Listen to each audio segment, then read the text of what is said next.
গ্রামে আসার পরে অনেক দাওয়াতে ছিল, কিন্তু সব দাওয়াতে যেতে পারি নাই, কারণ এই গরমের ভিতরে আসলে কোথাও বের হতেও ইচ্ছা করে না। তারপরেও কি করব, একটা বিয়েতে চলে আসছিলাম আর ভাবছিলাম যে গ্রামের বিয়ে অনেক মজা হবে, তার জন্য ছোট বোন আর আমি, ছোট বোনের বাড়িরই বিয়ে, তো অনেক রিকোয়েস্ট করার পরে চলে আসছিলাম। তো আপনাদের সাথেও শেয়ার করব, চলেন। তার আগে একটা ছোট্ট একটা অনুষ্ঠান শেষ করব। আসসালামু আলাইকুম, সবাই কেমন আছেন? নিশ্চয়ই ভালো আছেন। আলহামদুলিল্লাহ, আমরা সবাই ভালো আছি। এখানে রান্না বান্না চলতেছে, কারণ ছোট বোনের ছেলে হয়েছে, অনেক দিন হয়ে গিয়েছিল। তো আমি চলে আসব, তার জন্য বলতেছিল যে একটা অনুষ্ঠান করার জন্য, কারণ গ্রামের বাড়িতে এটা অনেকেই করে। চিতল পিঠা রান্না করে, দুধ দিয়ে নারকেল দিয়ে চিতল পিঠা রান্না করে সবাইকে দেয়। তো এই রান্নাটা আমি আর চাচি শাশুড়ি করতেছি, কারণ আমি চলে আসব, তার জন্য বলতেছিল যে আপু আমি একা একা পারবো না, সবাইকে একটু রান্না করে দেওয়ার জন্য। তো অনেক মজা হয়েছিল আসলে গরমের ভিতরেও, তারপরেও রান্না করেছি, কারণ এটা আসলে রান্না করে তার জন্য গ্রামের দিকে, আর এটা বাকি থাকবে কেন। আর ওর বাবা আসার পরে যা বাকি অনুষ্ঠান আছে ওগুলা শেষ করবে, কারণ এখন আমাদের পক্ষে আর সম্ভব না।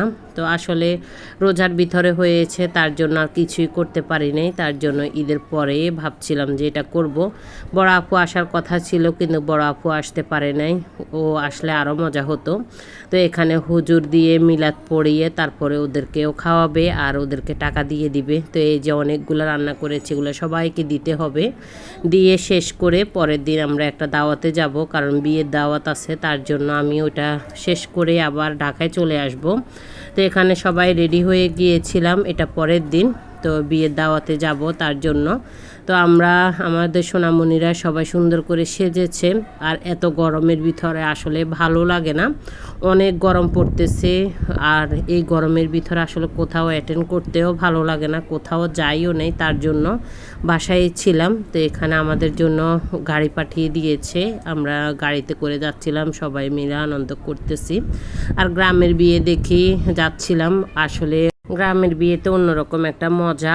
তো আমরা গায়ে হলুদে যাইনি, কারণ গায়ে হলুদটা রাত্রে ছিল, আর ছোট বোনের যেহেতু ছোট বেবি, তার জন্য আমরা কিন্তু গায়ে হলুদেও অ্যাটেন্ড করি নাই।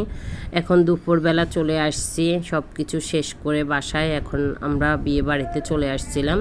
তো সবাই আমাদেরকে আসছে রিসিভ করার জন্য, কারণ সবাই মিলে আসার পরে কতক্ষণ রেস্ট করে আমরা খেতে চলে আসছি। আর এত গরম, তার জন্য যে কোনো কিছু একটা করব আর ভালোও লাগে নাই, আসলে অনেক গরম। তো এখানে ছিল, তার জন্য এখন খাওয়া দাওয়া শেষ করে আবার চলে আসব আমরা।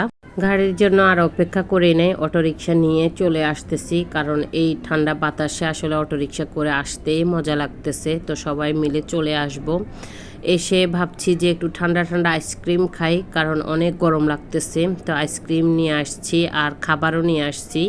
মাইজদি গিয়েছিলাম, কারণ রাতের জন্য খাবার নিয়ে আসছি। আমরা আসার পরে ভাবছিলাম যে আর কী রান্না করা হবে। বিয়ে বাড়িতে গেলে আসলে দুপুরের খাওয়ার পরে রাতের জন্য একটা টেনশন থাকে, তার জন্য খাবার নিয়ে আসছি মোরগ পোলাও, আর খুবই মজা, রাজমহল থেকে নিয়ে আসছি, ঝামেলা ছাড়াই রাতের বেলা খেয়ে নিব। সকালবেলা আবারও দাওয়াত আছে, কারণ ছেলের বাড়ি তো আমাদের দাওয়াত ছিল, তার জন্য ভাবছিলাম যে আর কি রান্না করব, থেকে যাবে আবারও রান্নাগুলা। তো আমরা তো ছেলের বাড়ি থেকে খেয়ে কিন্তু ঢাকার দিকে রওনা দিব, চলে আসব ঢাকার উদ্দেশ্যে, কারণ অনেক দিন থাকা হয়েছে, আসলে বাচ্চাদের পড়া লেখা সব কিছু যাচ্ছে, তার জন্য। তো ওদেরও আসলে সব কিছু রোববারেই খুলে দেওয়ার কথা ছিল, আর এই গরমের জন্য কিন্তু আসলে বন্ধ দিয়ে দিয়েছে। তারপরও চলে আসব ঢাকার উদ্দেশ্যে। বাচ্চারা বাসায় আসলে একটু রিল্যাক্সে থাকবে, তার জন্য কয়েকদিন গ্রামের বাড়িতে ছিল, অনেক দৌড়াদৌড়ি সব কিছু হয়েছে। তো সবাই মিলে রাতের খাবারটা শেষ করতেছি। আর আজকের ভিডিওটা যদি ভালো লাগে অবশ্যই একটা লাইক কমেন্ট শেয়ার করবেন, ফেসবুক পেজটাকে ফলো করবেন, ইউটিউব চ্যানেলটা সাবস্ক্রাইব করবেন, ভালো লাগলে একটা লাইক দিয়ে দিবেন। এই ভিডিওগুলো অনেক দিন আগের করা, আসলে দিতে পারি নাই সময়ের জন্য। তো আজকের মতো এখানেই বিদায় নিচ্ছি, আল্লাহ হাফেজ, আসসালামু আলাইকুম।